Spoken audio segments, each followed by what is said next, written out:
Asansol Durgapur police commissionerate के 14वें rising police day के उपलक्ष्य में शुक्रवार को रानीगंज थाना परिसर में विशेष कार्यक्रम का आयोजन किया गया। इस दौरान थाना की ओर से रानीगंज और आसपास के क्षेत्र के 30 फुटबॉल क्लबों के प्रतिनिधियों को फुटबॉल प्रदान किए गए। साथ ही 55 लोगों को उनके खोए हुए मोबाइल फ़ोन वापस किए गए। कार्यक्रम में रानीगंज थाना प्रभारी विकास दत्ता, बल्लभपुर फाड़ी प्रभारी सोमेन बनर्जी, सेकेंड ऑफिसर शांति रंजन घोष सहित कई पुलिस अधिकारी मौजूद रहे। इस दौरान थाना प्रभारी विकास दत्ता ने बताया कि पुलिस आयुक्त के निर्देश पर राइजिंग पुलिस डे के अवसर पर सभी थानों और चौकियों की ओर से विविध कार्यक्रम आयोजित किए जा रहे हैं। इसी क्रम में बल्लभपुर फाड़ी की ओर से रक्तदान शिविर और रानीगंज थाना की ओर से फुटबॉल वितरण एवं मोबाइल लौटाने का कार्यक्रम किया गया। उन्होंने कहा कि इस तरह की पहल का उद्देश्य जनता और पुलिस के बीच संबंधों को और मजबूत बनाता है। 20 सेप्टेम्बर टीचार्स डे আমি একজন প্রাইমারি স্কুল শিক্ষিকা। তো আজকে আমার কাছে এটা খুব ভালো, মানে আমাদের তো যেমন স্যার বললেন যে সব কিছুতে ডক্টর ডে আছে, পুলিশ ডে আছে, টিচার্স ডে আছে। তো আজকে তো আমাদেরই মানে সেলিব্রেশনের দিন, তার মাঝে আমার হারিয়ে যাওয়া মোবাইল ফেরত পাওয়াটাও একটা এই সেলিব্রেশনের নতুন মাত্রা যোগ করে দিল। আমার মোবাইল হারিয়েছিল গত বছর 7ই আগস্ট 2024 সালে। তো তখন আমি বাজারি মোড়ে 2-4 বার গিয়েছিলাম, নিয়ে পরে তখন বলেছিলাম যে স্যার আমার মোবাইলটা খুঁজে দিন। তখন উনি বললেন ঠিক আছে ম্যাম, আশ্বস্ত করেছিলেন আমাকে যে ঠিক আছে আমরা খুঁজে পেলেই আপনাকে দেবো এবং একটা অনুষ্ঠানের মাধ্যমে আপনার হাতে তুলে দেবো।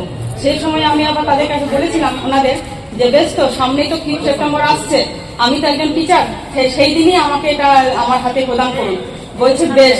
তখন যাই হোক ওই কথা হয়তো কেউ মনে রেখে কাজ করেনি, কিন্তু বিগত 13টা মাস কেটে গেল, ওনারা আজকে তাৎকালিকভাবে হলেও আজ সেই 5 সেপ্টেম্বর এবং আজকে আমি আমার মোবাইল আমার হাতে ফেরত পেলাম।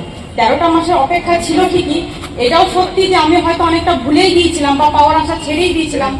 আমি ভুলে গেলেও ওনারা কিন্তু ওনাদের কাজ মনে রেখেছিলেন এবং আমার মোবাইলটা ফিরে পাওয়ার জন্য যা কিছু করা দরকার নিশ্চয়ই ওনারা করেছেন। তাই আজকে আমি আমার জিনিস ফেরত পেয়েছি। তাই আপনাদের সবাইকে অবশ্যই অবশ্যই তাই আপনাদের সবাইকে ধন্যবাদ। ধন্যবাদ যে আমার ফোনটা ফিরিয়ে দেওয়ার জন্য। আমি ভাবিনি যে ফোনটা পাওয়া যাবে। ধন্যবাদ। রানীগঞ্জ রেলওয়ে স্টেশন থেকে টিকিট কাউন্টার থেকে সেই সময় রেলওয়ে স্টেশনের কর্মীরা কোনো আমাদের সহযোগিতা করেনি, কারণ ওই সময় এখানে যেহেতু সিসি ক্যামেরা ছিল আমার টিকিট কাটতে কাটতে পকেট থেকে ফোনটা চুরি হয়ে যায়। কিন্তু আমি স্বপ্নে কোনোদিন ভাবিনি যে 9 বছর পর আমি আমার ফোন ফেরত পাবো। রানীগঞ্জ থানাকে অসংখ্য ধন্যবাদ, বল্লভপুর ফাঁড়িকে অসংখ্য ধন্যবাদ। বল্লভপুর ফাঁড়ি 3-4 গেছি, রানীগঞ্জ থানাতেও এসেছি, এমনকি আমরা সবাই ফাঁড়িতেও গেছি। ওরা বলছে কি চলছে, ব্যবস্থা হয়ে যাবে। কখনো ভাবেননি যে এই ফোনটা ফিরে পাবে না? কখনো ভাবিনি। কালকে যখন রানীগঞ্জ থানাকে আমি ফোন করে আমি ভাবলাম হয়তো আমাকে ভুল নাম্বার থেকে ফোন করছে, কিছু কারো ভুল নাম্বার হয়েছে। কখনোই ভাবিনি, আশাও করিনি। থানাকে দেখে নিলাম সত্যিকারের মানে অমায়িক কাজ যাকে বলে। স্বপ্নে কখনো ভাবা যায় না যে রানীগঞ্জ থানা থেকে 9 বছর পর আমি আমার চুরি যাওয়া ফোন পেয়ে যাবো। কতটা খুশি আপনি? মানে হ্যাপি, মানে আমার লাইফে সব থেকে বড় হ্যাপি। রানীগঞ্জ থানাকে অসংখ্য ধন্যবাদ। ফোনটাতে স্মৃতি ছিল অনেক কিছু আছে, পার্সোনাল ডকুমেন্টস আছে, আমার স্কুল সার্টিফিকেট, কলেজ সার্টিফিকেট, আমার চাকরি লাইফের অ্যাপয়েন্টমেন্ট লেটার সব কিছু আছে। আমি টাটা মোটরসে সার্ভিস করি। কি নাম আপনার? শুভেন্দু ঘোষ, রানীগঞ্জ পৌঁছে। শুধু আমরা করছি তা নয়, এটা আমাদের কমিশনারেটের প্রত্যেকটি থানাই করছে।